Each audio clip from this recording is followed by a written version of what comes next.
Biglang napagtanto ng mga air hostesses na mukhang gwapo si Jinho at nagtataka kung siya ay isang celebrity trainee o ano. Pagkalipas ng ilang oras, nakarating sila sa China, at si Cho, sa kasabikan, ay hiniling sa lahat na nandoon na batiin siya para sa kanyang bakasyon, ngunit sa tingin ni Jinho ay medyo mataas siya. Biglang sinabi ni Cho kay Jinho na itinakda niya ang buong biyahe kaya dapat niyang ipaubaya ang lahat sa kanya. Pero sabi ni Jinho nandoon siya dahil may negosyo siya at wala siyang bakasyon. Nagulat si Cho at nagtanong kung ano ang nangyari sa paglalakbay ng pagsisiyasat at pag-alis ng stress. Si Cho ay nagbubulungan tungkol sa kung ano ang mangyayari sa lahat ng kanyang mga pangarap sa Macau at Hong Kong, habang iniisip ni Jinho na alam niyang mangyayari ito. Iniisip ni Jinho na walang silbi ang lalaki, ngunit pumayag siyang bigyan siya ng ilang oras pagkatapos ng kanyang negosyo, agad na nabuhayan si Cho. At nang tanungin ni Jinho kung may nakahanda na siyang masasakyan, na sinagot niya, handa na ito, sinabi ni Cho kay Jinho na sasalubungin sila ng isang tao mula sa Yekchen Chinese branch, ngunit tinanong ni Jinho kung may branch si Yekyong sa China. Sabi ni Cho, minamaliit ni Jinho si Yekchen at sinabing isa ito sa nangungunang 3 conglomerates sa Korea. Ngunit sinabi niya na narinig niya ang mga tao na tinatawag itong top 5. Sinabi ni Cho na hindi matutuwa ang chairman kung marinig niya ito. Biglang nagtanong sa kanila ang isang lalaki kung sila ay Jinho at Cho Kayumin mula sa pangunahing opisina at sinabi sa kanila na siya ang pinunong si Nam Sang-yeok. Sinabi ni Yeok na siya ay mula sa Yekchen Gwangju branch, at sinabi ni Cho na masaya akong makilala siya. Samantala, napansin ni Yeok na mas gwapo si Jinho kaysa sa mga larawan, at alam niyang may mga chismis na si Jinho ang tagapagmana ni Yekchen. Biglang naramdaman ni Jinho na parang may nakatingin sa kanya, at sinubukan niyang makita ang taong iyon. Ngunit tinanong ni Yeok kung may hinahanap siya. Sumagot si Jinho na wala siyang hinahanap. Tinanong ni Yeok kung saan niya gustong pumunta. Hinanap ni Jinho ang isang lugar sa kanyang telepono at ipinakita kay Yeok kung saan niya gustong pumunta. Ngunit tinanong ni Yeok kung ano ang ibig niyang sabihin sa lugar na ito at kung gusto niyang pumunta sa mountain range sa pagitan ng Nanning at Gwangju. Nag-aalala si Yeok dahil hindi tourist spot ang lugar na ito at walang proper name. Sinabi sa kanya ni Jinho na kilala ito bilang bundok ng 100,000 at kilala rin ito bilang Mount Tian, ang Heavenly Mount. Maya-maya, hinahatid na sila ni Yeok sa lugar na iyon at sinabing makakarating sila doon. Samantala, curious si Cho, dahil hindi sinasabi ni Jinho kung bakit niya gustong pumunta doon. Ngunit nang tanungin ni Yeok kung kumain na silang dalawa, excited na sinabi ni Cho na kumuha sila ng pagkain bago sila pumunta. Tinanong ni Cho kung kasama rin ba si Jinho. Sumagot si Jinho na okay lang siya. Kaya't tinanong ni Yeok kung gusto nila ng Korean o Chinese, na sumagot sila na makikipagdigma sila sa Chinese. Dahil nasa China sila, sinabi ni Yeok na dadalhin niya sila sa isang sikat na lokal na lugar, ngunit kapag pumunta sila doon, nadismaya si Cho sa pagkain at nagtanong kung sikat ba talaga ang lugar na ito. Sabi ni Yeok, as Cho can see, sikat talaga ito sa locals, pero hindi daw bagay sa panlasa ni Cho, gaya ng inaasahan niya. Sabi ni Yeok, malamang madi-disappoint si Cho kung mag-expect siya ng premium na bersyon ng sweet and sour pork o kung pao chicken, tulad ng mga nakikita nila sa Korea. Sinabi ni Yeok na ang mga recipe ng mainland ay karaniwang puno ng mga pampalasa at gumagamit ng maraming langis, kaya dapat nilang isipin ito bilang isang pagkakaiba ng kagustuhan sa pagitan ng China at Korea. Sabi ni Yeok, parang hindi gusto ng mga Chinese ang lasa ng sesame leaves. Kaya tinatanong ni Cho kung bakit niya sila dinala dito, kung alam niya iyon.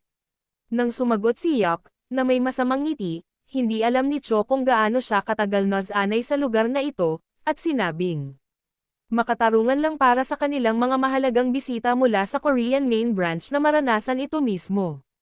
Biglang kinilabutan si Cho. Sinabi ni Yeok na mukhang walang problema si Jinho, na sinagot ni Jinho na sinubukan niyang huwag gumawa ng mga tira. Naaalala ni Jinho na ang pagkain noon sa Jonghayon ay kadalasang pinasingaw at magaan, kaya napagtanto niyang malaki na rin ang ipinagbago ng lutuin sa paglipas ng panahon. Gaya ng sinabi ni Cho na masama ang loob niya sa paglalakbay na ito, ngunit biglang may lumipad na lalaki at nahulog sa kanilang mesa. Nagpatuloy si Jinho sa pagkain mula sa kanyang plato at nakita ang ilang mga lalaki na nagtatanong sa lalaking iyon na paano siya makakain sa ganoong lugar na napakaraming utang. At tanungin kung hindi sapat ang natutunan niya sa kanila. Humingi ng tawad ang lalaki. Pero biglang napansin ng isa sa mga bumubugbog sa taong iyon na turista si Jinho. Ang lalaking iyon ay tinapik ang ulo ni Jinho at binalaan siya, na nagsasabing, hindi ito lugar para gumala ang mga tagalabas. Nag-aalala si Cho, ngunit kinuha ng mga taong iyon ang taong iyon at umalis. Tinanong ni Cho si Yok kung ano iyon at sinagot ni Yok na sila ay isang triad at mukhang nagkaroon ng problema sa isang problema sa utang. Sinabi ni Yok na ang mga taong tulad niyan ay lumalabas paminsan-minsan sa mga lokal na restaurant, at mukhang may masamang kapalaran sila ngayon. Humingi ng tawad si Yok sa kanila, at sinabi ni Cho na dapat silang pumunta sa ibang lugar, dahil mukhang delikado ang lugar na ito. Pero biglang tumayo si Jinho sa upuan niya. Tinanong ni Cho kung ano ang sinusubukang gawin ni Jinho, ngunit tinawag ni Jinho ang lalaking humihila sa taong iyon palabas. Agad na huminto ang lalaki at galit na lumingon sa likod habang ang kanyang mga tauhan ay nagtatanong kay Jinho kung hindi niya narinig ang sinabi ng amo, at sa tingin nila ay hindi niya naiintindihan dahil siya ay isang dayuhan. Sinubukan nilang sabihin kay Jinho na umalis, at sinabi ng isa sa kanila na gagamitin niya ang magandang lumang wika ng katawan upang maunawaan siya.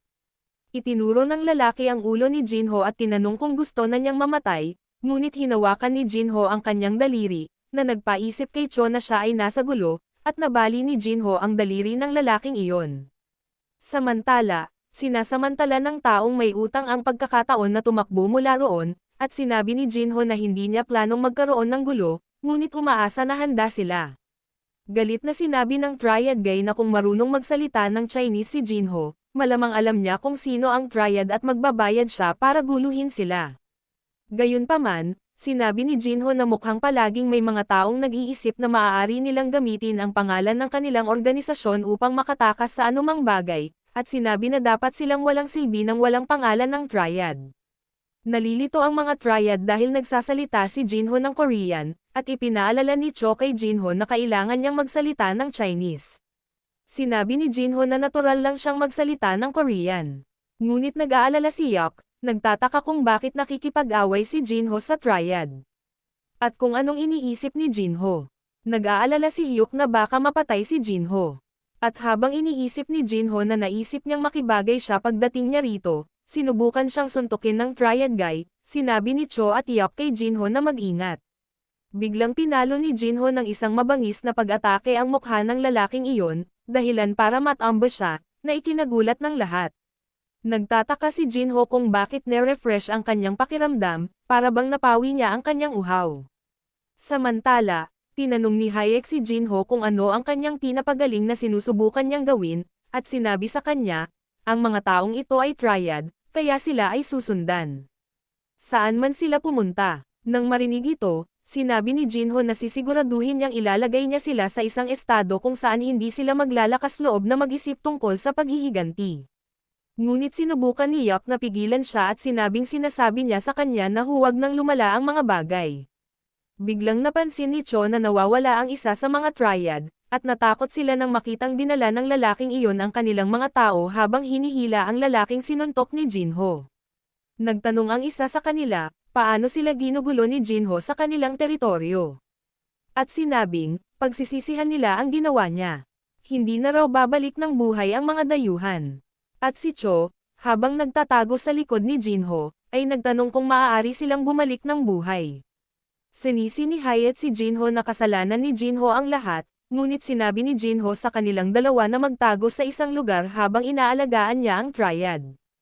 Agad silang nagtago sa likod ng isang table, at sabi ni Cho.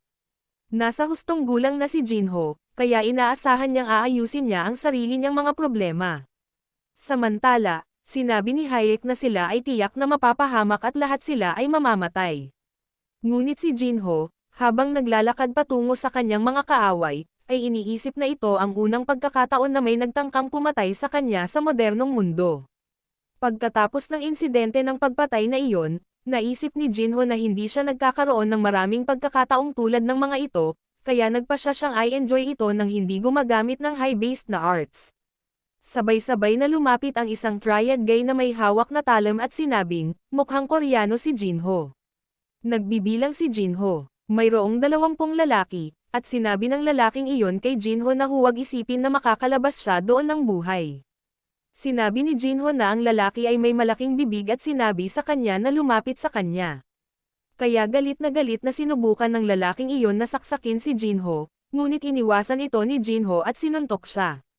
Hinahamon ni Jinho ang iba pang mga lalaki na lumapit sa kanya, kaya galit na galit silang sumugod sa kanya, ngunit sinimulan silang bugbugin ni Jinho isa-isa. Nagulat sina Cho at Yok, at nang tanungin ni Yok si Cho, kung sino si Jinho, sumagot si Cho na hindi rin siya lubos na sigurado. Sinabi ni Cho na parang si Jinho ay maaaring magkaroon ng pagkakataong manalo, ngunit si Yok ay nagtataka kung anong uri ng halimaw siya dahil siya ay nakikipaglaban sa napakaraming triad ng mag-isa. Sa kabilang banda, iniisip ni Jinho na nakakaaliw ang mga kaaway na sinusubukang patayin siya, at sa tingin niya ay hindi mahalaga ang kanilang mga antas, dahil ito ang pakiramdam ng kanyang pinigilan na mga pagnanasa na hindi nakakabit. Patuloy na pinatumba ni Jinho ang mga lalaki, at nabigla sila nang makitang lumaban si Jinho, habang iniisip ni Jinho sa loob-loob niya na naghihintay siyang bumalik sa martial training. Biglang sinabi ng isa sa triad na nabali ang daliri ni Jinho sa kanilang superior na si Dig na ang bagay ay isang Koreanong lalaki ang nakipag-away sa kanila ng mag-isa.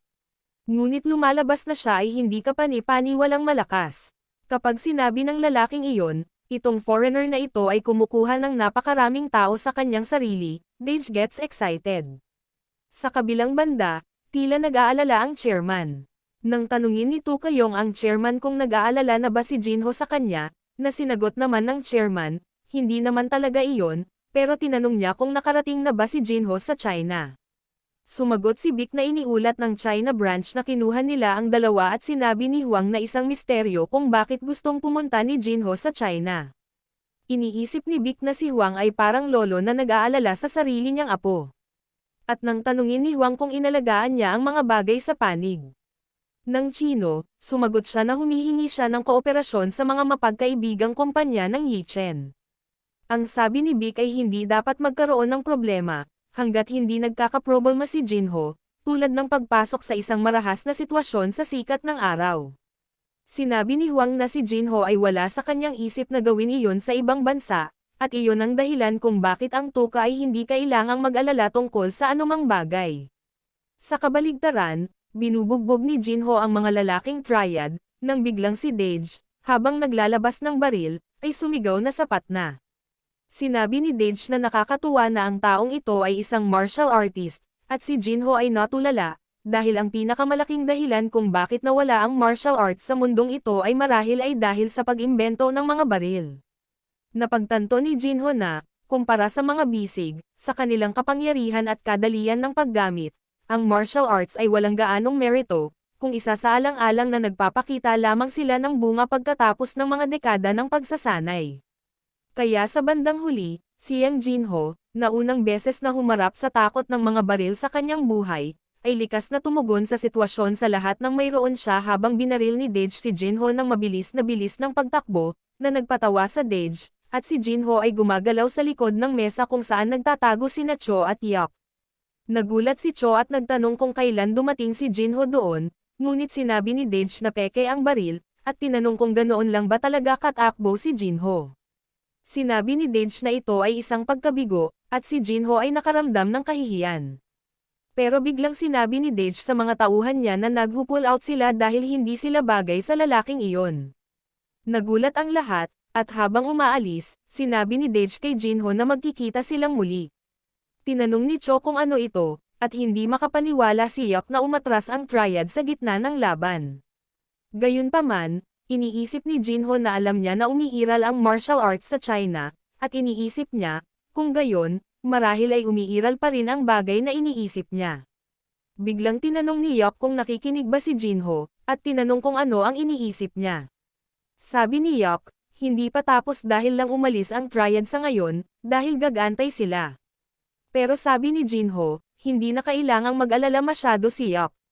Sabi ni Jinho, tulad ng nakita ni Yok, sanay na siya sa mga ganitong sitwasyon, at kung may mangyari kay Yok, sisiguraduhin niyang may paghihiganti niya ito.